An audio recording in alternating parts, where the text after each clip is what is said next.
Halo guys, kembali lagi di channel Dik Story. Ya, hari ini aku mau sharing sama kalian seputar kelebihan dan kekurangan dari Sharp Aquos Air Compact ini. Jadi kemarin aku mendapatkan Sharp Aquos Air Compact ini dari seller BS Store yang aku beli cuma 800 ribuan, tapi speknya bisa dibilang masih mumpuni banget untuk dipakai di tahun 2020, yaitu bodinya compact 4,9 inci dan sudah Snapdragon 660, layarnya sudah 120 Hz, jadi itu smooth banget, dan sudah kameranya sudah 4K, sudah ada NFC, sudah waterproof, sudah ada fitur fast charging, Type C, layarnya full view. Jadi mungkin kalau kita melihat speknya oke dibalut dengan body compact, ya pasti semua HP ada kekurangan dan kelebihan. Ya mungkin di sini aku akan membahas kelebihannya dulu dari Sharp Aquos Air Compact di tahun 2020. Setelah menggunakan HP ini sekitar 2 minggu, kelebihan yang aku rasakan pertama dari HP ini adalah desain bodinya, yaitu compact tapi gahar, kecil tapi buas, kecil tapi sangar, kayak gitu istilahnya. Ya mungkin you know lah, anjay bahasa Inggris. Di tahun 2020 kalian sudah mikir lah kalau nyari HP itu ukuran compact hampir susah banget, soalnya HP sekarang ukurannya itu gede-gede banget, ukurannya itu nggak nyaman banget untuk satu tangan ya. Dan mungkin kalau kalian punya budget banyak bisa nyari di iPhone 7, iPhone 8, iPhone SE 2020, tapi sayangnya itu mahal. Dan untuk kita yang punya budget tipis, pengen nyari HP compact yang enak dipakai satu tangan, enak dikantongin, enak dibawa kemana-mana, HP ini merupakan cukup recommended untuk dibeli, apalagi bodinya juga minimalis, layarnya bezel-less, dah keren sih menurutku.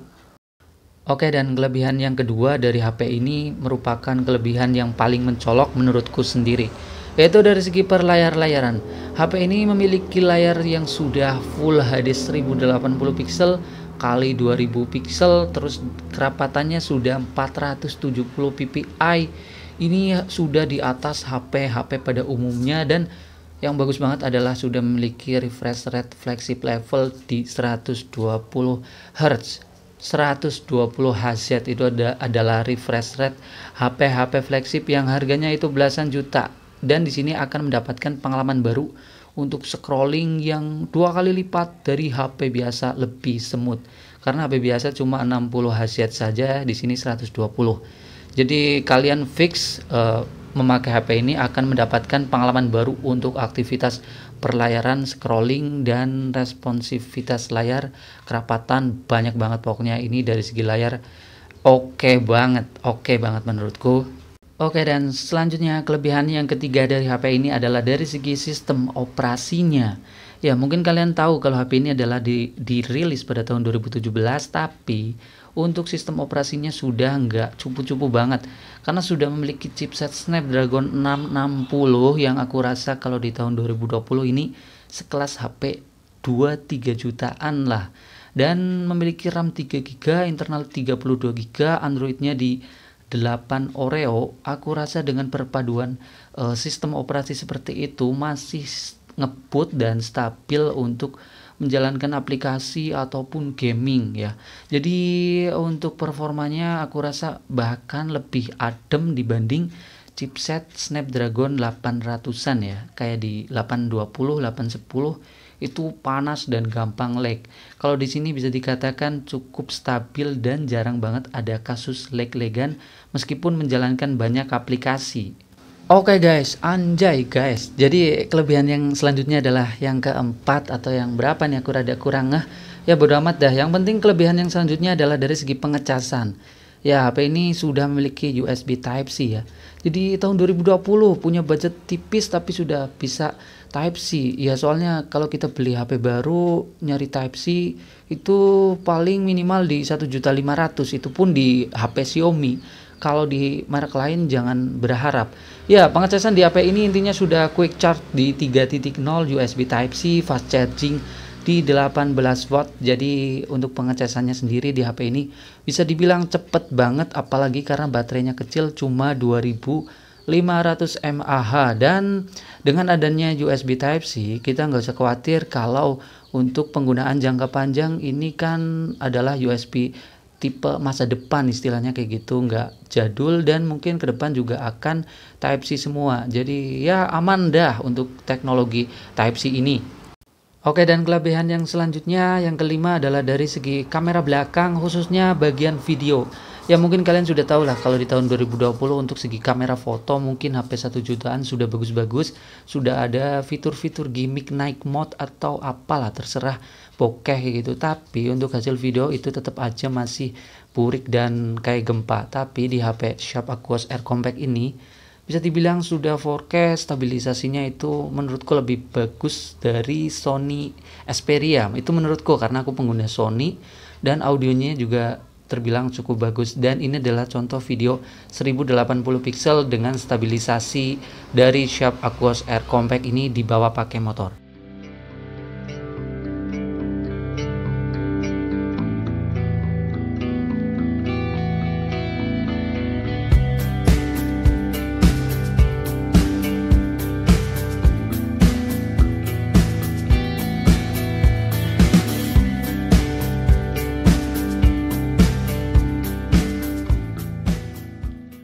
Ya, yang namanya kehidupan selalu ada yang namanya dua sisi. Ada yang namanya tinggi, ada yang pendek, ada yang kurus, ada yang gemuk, ada yang gelap, ada yang gelap-gelapan. Gelap sama gelap-gelapan gak masuk ya. Ya, intinya ada dua sisi, termasuk dalam dunia teknologi juga seperti itu. Ya, ada namanya kelebihan, ada yang kekurangan. Ya, tadi aku sempat bilang kelebihannya yaitu dari segi desain compact, layar, sistem operasi, terus pengecasan cepat, kamera belakangnya terbilang oke banget untuk video. Dan sekarang tinggal kekurangannya di HP ini adalah dari segi ukuran layar. Ya mungkin di tahun 2020 di serba produktif, serba orang make HP, hampir semua orang itu bergantung pada HP, kesehariannya di HP kayak gitu, dan melihat layar sekecil 4,9 inci bisa dibilang ini nggak nyaman, bisa dibilang ini pengalaman penggunaannya itu nggak maksimal dan bikin mata itu gampang lelah, kecuali kalau kita melihat yang bening-bening istilahnya kayak gitu. Ya bodo amat. Ya kita fokus lagi. Untuk dari segi layar ini adalah sebuah kekurangan karena kecil dan otomatis penggunaannya kurang maksimal untuk nonton film, game, dan yang lainnya. Oke, dan untuk kekurangan yang kedua dari HP ini cukup mengganggu banget, yaitu dari segi panasnya. Ya mungkin kalian pengguna HP-HP yang terbaru di tahun 2020, HP-HP yang sekarang mungkin jarang banget HP dengan kasus panas ya. Bahkan HP sekarang bisa dibilang enak adem-adem, tapi di HP ini nggak tahu kenapa buat medsosan sedikit-sedikit sudah panas. Apalagi kalau kalian mungkin orang yang suka ngegame ya. Jadi mungkin karena performanya kenceng atau chipsetnya ngebut, kamera bagus, tapi karena hawa panasnya cukup mengganggu, ini sumpah nggak bikin nyaman ya. Nggak tahu ini gimana nih menurut kalian, tulis di kolom komentar. Oke, dan selanjutnya kekurangan dari HP ini yang cukup bikin mikir-mikir untuk beli yaitu dari segi speakernya. Mungkin kalian perlu mendengar sejenak untuk hasil speakernya seperti ini.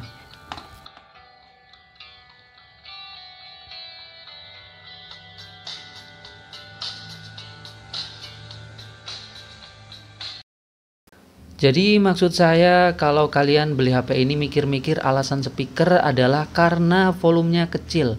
Untuk hasil speakernya bisa dibilang sebenarnya bagus, sudah stereo speaker dan ada dua lubang di bagian atas di bagian bawah.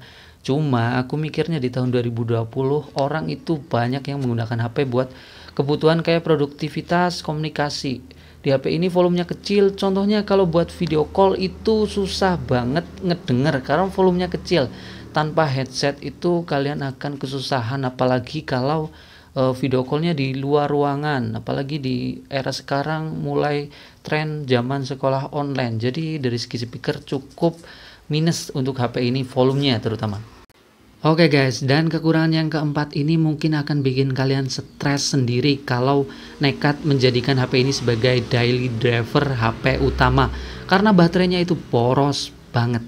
Ya mungkin you know, kalian tahu lah kalau semakin kecil, semakin compact suatu HP, pasti kapasitas baterai yang dibawakan ya semakin kecil karena bodinya kecil. Jadi baterai ini cuma 2500 mAh, screen on time-nya aku rasa cuma dapat 4-5 jam saja, itu pun penggunaan kalem versiku ya, yang bukan gaming. Jadi kalau kalian mungkin gaming, kalian mungkin suka pakai map lokasi, kalian suka bikin video, itu akan tambah boros lagi. Apalagi kalian kaum rebahan yang benar-benar aktif banget di HP. Mungkin cuma dapat sekitar 3 jam saja. Jadi fix dari segi baterai ini akan kerepotan, karena di tahun 2020 kalian tahu lah baterainya 5000, 6000, 7000 mAh, yang bikin seharian 2 harian itu cukup banget dari pagi sampai malam. Oke, dan untuk kekurangan yang terakhir, yang kelima, yaitu dari segi susah nyari kondisi yang bagus, yang fit. Ya, ini adalah rahasia umum banget kalau kita nekat beli HP Batam, HP bekas luar negeri kayak gini. Ya mungkin kalian sudah tahu lah, HP ini sudah nggak ada kondisi barunya, sudah berumur, dikirim dari luar negeri itu lewat jalur nggak resmi, lewat Batam, istilahnya pasar gelap kayak gitu. Jadi untuk mendapatkan device atau unit yang fit, sehat banget itu susah. Bahkan bisa dikatakan kadang kita mendapatkan unit yang ada lem-lemnya, backdoor ngangkat, LCD ngangkat, layar white spot, dead pixel, itu nggak jarang terjadi kasus seperti itu. Oke, dan mungkin videonya sekian pembahasan kali ini. Ya, jadi kesimpulannya gimana nih menurut kalian? Apakah masih recommended beli HP bekas-bekas yang seperti ini, atau mending beli baru sih? Ya mungkin kalian bisa menuliskannya di kolom komentar. Tulis aja pendapat kalian, bebas seputar dunia per-HP-an kayak gini, low budget, HP Docomo, HP luar negeri, HP bekas. Tulis aja, bebas. Ya, videonya mungkin sekian. Jangan lupa like, komen, dan subscribe. Dislike juga boleh. Ya, bye.